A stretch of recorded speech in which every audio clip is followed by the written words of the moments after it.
It is a major step in truly liberating the economy after over 2.5 years of being kept tightly in check. PTV senior correspondent Kenneth Pasyente on the president giving the thumbs up in lifting the order to mandate face masks in public or open spaces in this report. After more than 2 years, wearing a face mask outside is now optional. This is through Executive Order Number 3, wherein President Ferdinand Marcos Jr. approved the recommendation of the Interagency Task Force.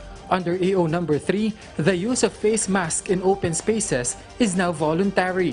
But for senior citizen, immunocompromised, or those who have yet to complete their vaccines, wearing face mask is still highly encouraged. Indoor spaces including hospitals, malls, even on public transportation still require the wearing of face masks. He had imposed a condition, and one of that is the establishment of the wall of immunity. Since we are 6% away from that, then it's time.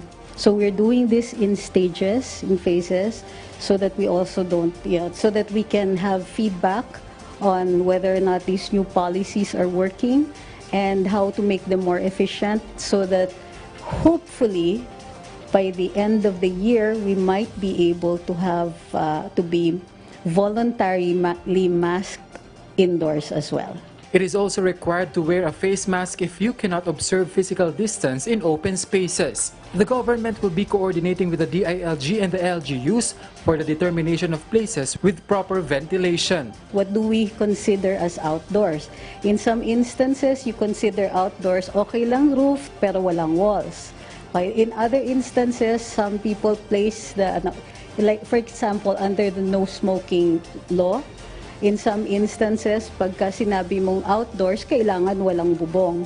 So it will be determined, normally things like these are determined by the local government kasi sila po ang enforcement. But the views of some of our countrymen are still divided. Magsusuot kasi pamprotekta rin po natin yan eh.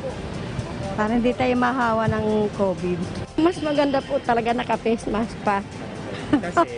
Kasi po para maiwasan pa rin po kung sakali man meron pang COVID. Pabor sa akin sir kasi mas lalo na kung may mga tao, masamang tao sir na halimbawa may hindi na makilala pag nakasuot ang face mask eh.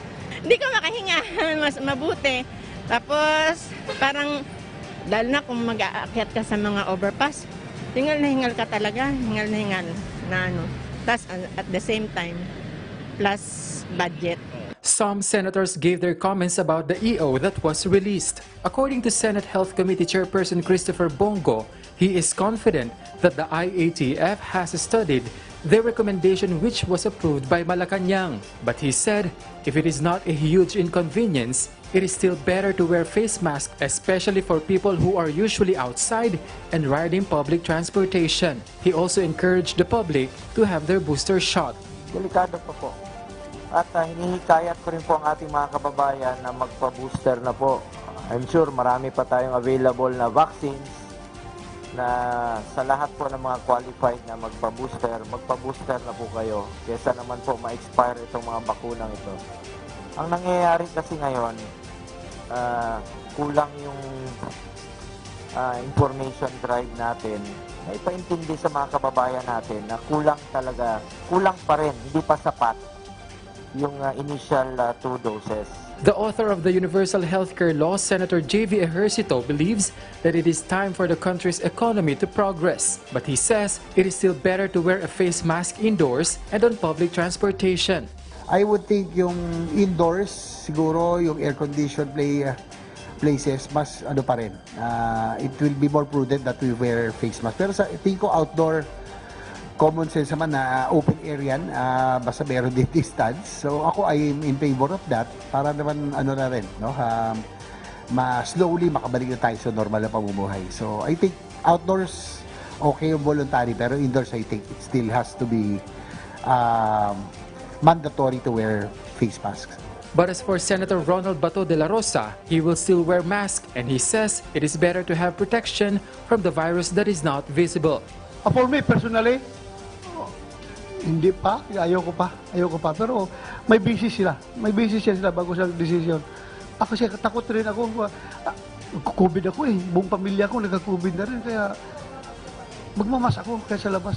Meanwhile, Secretary Angeles said that the state of calamity will be extended until 3 months. This is to allow indemnification, emergency procurement, and special risk allowance for healthcare workers.